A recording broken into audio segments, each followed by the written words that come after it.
All right, everyone. Welcome to Jasper's History Facts. Today is May the 23rd, and on this day in 1915, Italy declares war on Austria-Hungary during the First World War, getting it on the Allied side in World War I. So, the Entente, you could say.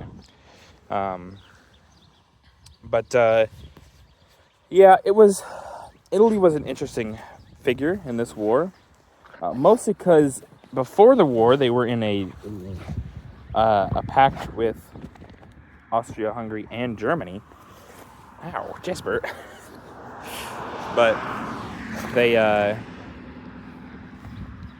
were in a pact with them. But before the war, they wanted some of their lands that they had felt Austria-Hungary had taken from them. They wanted those back.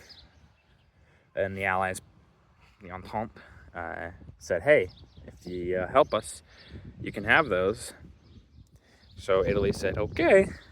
Any relations that they would have had with Germany and Austria-Hungary, thrown out the window.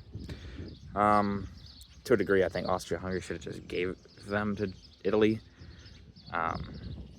Italy is kind of a decent contributor to the war. Jasper's just running away. He doesn't want to be here for this video, huh? Italy was the Italian front with the Austro-Hungarian front. Not a front that's really talked about much up in the mountains there. Brutal fighting. It's a lot of movement, give or take either way. But some brutal fighting up there in the mountains. Not really talked about very much.